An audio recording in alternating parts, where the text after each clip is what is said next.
معراج پیغمبر سب نے پڑھی ہے، سنی ہے، روایتیں پڑھی ہیں. معراج میں ایک خاص ہدیہ اور تحفہ پیغمبر لے کے آئے. کیا؟ نماز. ایک جملہ کہوں،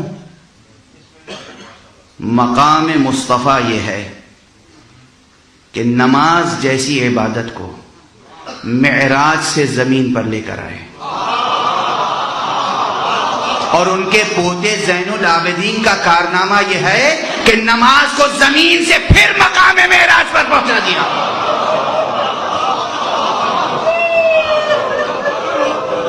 اس لیے یہ ہے زین العابدین. یہ زین العابدین ہے. کہاں سے کہاں نماز پہنچی ہے. ہم آپ کیا نماز پڑھیں گے، ہم آپ کیا استغفار کہیں گے، ہم آپ کیا تسبیح و تحمید الہی کریں گے. سید سجاد نے نماز پڑھی ہے کیسے؟ ہاتھوں میں ہتھکڑیاں، پاؤں میں بیڑیاں، کمر میں لنگر، گلے میں خاردار توق، لوہے کی زنجیروں سے اس کے علاوہ بھی جکڑ دیا گیا ہے. اور سید سجاد ہیں جو نمازیں پڑھتے چلے جا رہے ہیں. بس اب کچھ مسائل میں پڑھنے کی ضرورت ہے. بتائیے، کسی کے پاؤں میں بیڑی ڈال دی جائے، وہ ذرا تشہد کے لیے بیٹھ کے تو دکھا دے ہمیں. کسی کے ہاتھوں میں ہتھکڑی ہو، وہ تکبیر کے لیے ہاتھ اٹھا کے تو دکھائے، وہ قنوت کے لیے ہاتھ اٹھا کے تو دکھائے. کسی کے گلے میں خاردار توق ہو اور کمر میں لنگر، وہ ذرا رکوع میں جھک کے تو دکھائے. مگر یہ سید سجاد ہیں جنہوں نے مسلسل نمازیں پڑھی ہیں. اور میں قسم کھا کے کہہ سکتا ہوں، یہ سید سجاد ہیں جنہوں نے صرف واجب نمازیں نہیں پڑھی ہیں، نوافل بھی ترک نہیں ہوئے ہیں. اور وہ نوافل ہمارے آپ کی طرح نوافل نہیں ہیں. سجاد جتنے نوافل پڑھا کرتے تھے. ارے جب اس اسیر کنبے کی شان یہ ہے کہ سید سجاد نے گواہی دی ہے، میری پھوپھی زینب کی نماز شب بھی کہیں قضا نہ ہوئی.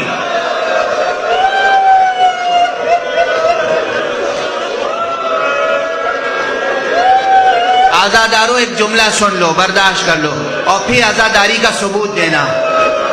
میں نے یہ روایت پڑھی، کتابوں میں پڑھی کہ جناب زینب کی نماز شب کہیں چھوٹی نہیں، نہ دربار میں نہ زندان میں. شام کے تنگ و تاریک زندان میں بھی جہاں بیوی سے اٹھا بیٹھا نہیں جاتا تھا، وہاں بھی نماز شب نہیں چھوٹی. جب بیٹھ کے نماز پڑھتے ہوئے دیکھا امام نے، سید سجاد علیہ السلام نے، تو پوچھا، پھوپھی اماں ذرا یہ بتائیے، آج تک میں نے آپ کو بیٹھ کر نماز پڑھتے ہوئے نہیں دیکھا، کیا سبب ہے آج بیٹھ کر نماز پڑھ رہی ہیں؟ تو پھوپھی نے جواب دیا، بیٹا کربلا سے آج تک آب و دانہ اتنی قلیل میں ملتا ہے جو قافلے کے بچوں کے لیے کافی نہیں ہوتا. میں اپنے حصے کا پانی بچوں کو پلا دیتی ہوں، میں اپنے حصے کی غذا بچوں کو کھلا دیتی ہوں. اب بھوکے رہتے رہتے، پیاسے رہتے رہتے اب اتنی سکت اور توانائی نہیں رہ گئی کہ کھڑے ہو کر نمازیں پڑھ سکوں. سن رہے ہیں عزیز، سن رہے ہیں عزادار، میری مائیں اور بہنیں سن رہی ہیں، بچیاں سن رہی ہیں اور آپ سن رہے ہیں. نماز کی اہمیت سنی آپ نے، زینب نے کیسے حالات میں پڑھی. میں سوچتا تھا کہ نماز شب آخر واجب نہیں ہے، نماز شب واجب نہیں ہے، پھر یہ روایت میں آیا کیوں کہ جناب زینب کی نماز شب بھی ترک نہیں ہوئی. ایک روایت اور ملی، جب سید الشہداء امام حسین رخصت آخر کے لیے آئے، رخصت ہوتے ہوتے کہا، اے بہن زینب مجھے نماز شب میں نہ بھولنا. اب زینب کے لیے نماز شب حسین کی یاد بن گئی.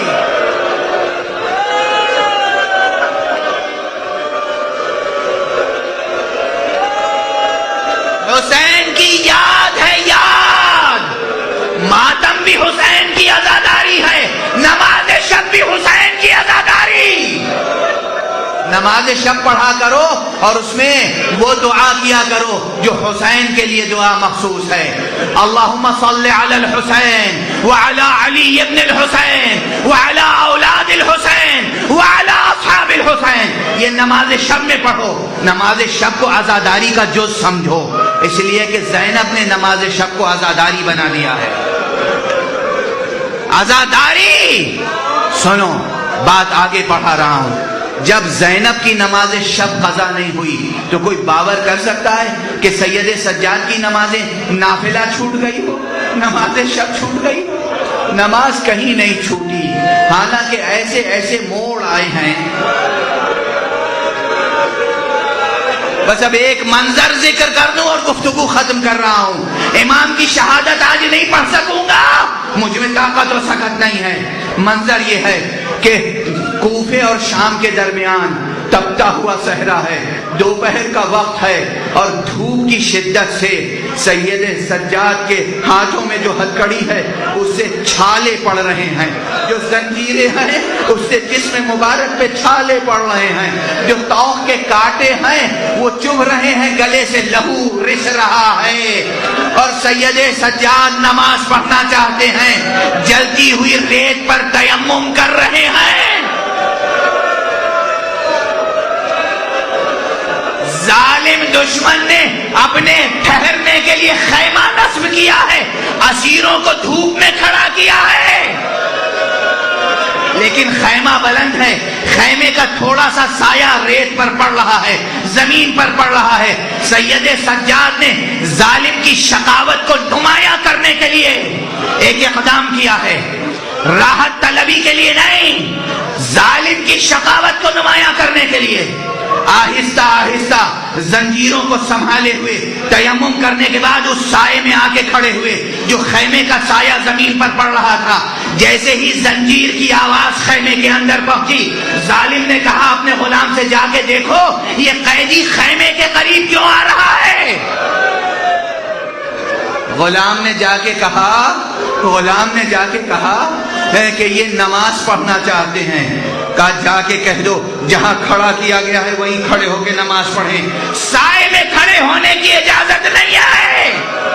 سید سجاد نے کہا میں خیمے کے اندر تو نہیں آ رہا ہوں، تیرے خواب و خور میں مخل نہیں ہو رہا ہوں، تیری راحت سلب نہیں کر رہا ہوں، یہ صحرا میں کھڑا ہوا ہوں۔ دشمن نکلا، خیمے سے نکلا ہاتھ میں تازیانہ لے کر، زینب نے دیکھا اور تڑپ گئی، بیٹا ابھی پھوپھی زندہ